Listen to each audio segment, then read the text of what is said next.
The night the house changed forever began with a sound no one was meant to hear. A soft, trembling cry slipped through the marble halls, thin as a cracked whisper, and reached the study where Adrian Vale, Millionaire CEO, media darling, man who owned more silence than most people owned time, sat staring at numbers that refused to comfort him. He almost ignored it. Almost. But something in that cry felt unfinished, like a sentence cut short. If you've ever wondered how one small moment can rewrite an entire life, stay with this story until the end. And if it touches you, don't forget to like the video and subscribe, because stories like this remind us who we really are. Adrian pushed back his chair and followed the sound, his polished shoes quiet against the floor. He had built an empire on discipline and distance. Feelings were liabilities. People were variables. That's what he told himself after his wife died and the world decided to keep going without her. The staff knew the rules: be invisible, be efficient, never bring your problems into his house.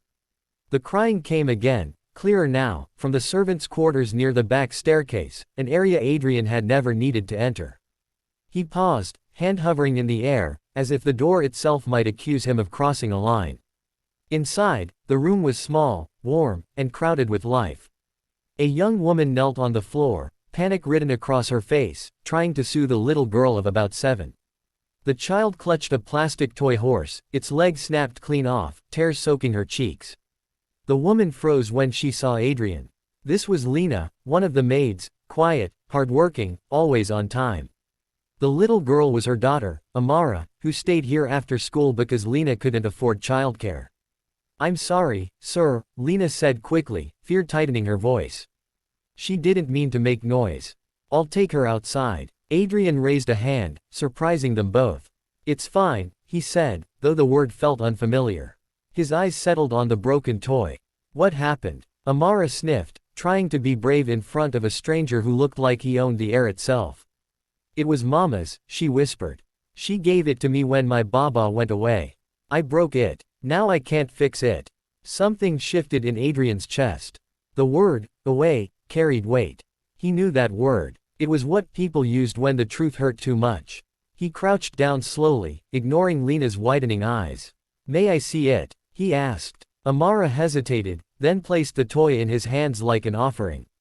Adrian examined it, turning it over carefully, as if it were glass. He wasn't sure what he was supposed to do.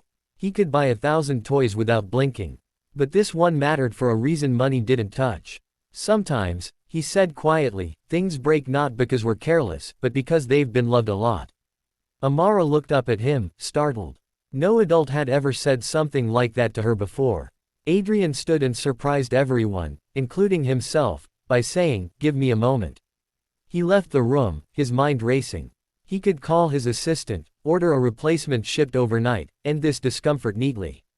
But the crying followed him, echoing in his memory, mixing with another sound he hadn't heard in years: his own daughter laughing, before illness took her away with cruel efficiency.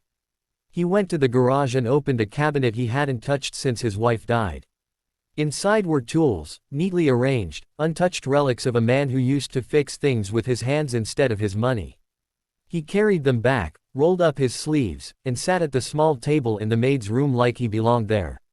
For the next hour, the richest man in the room became the quietest.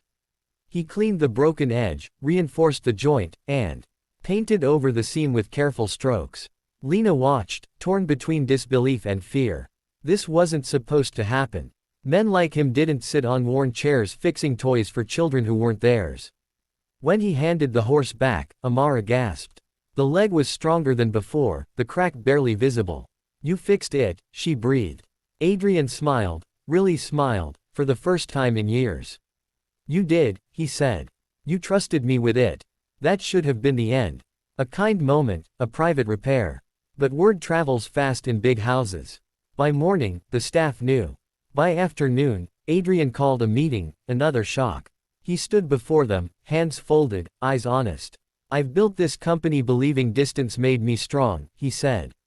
"Last night, I learned how wrong I was." He announced changes that stunned the household. Lena would receive a raise and flexible hours.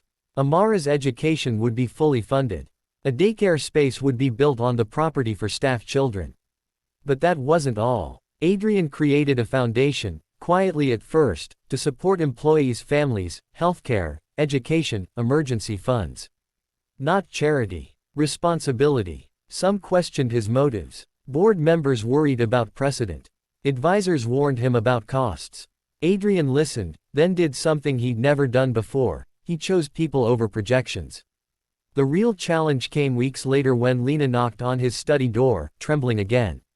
Her husband, the one who had gone away, had returned, demanding money, threatening to take Amara.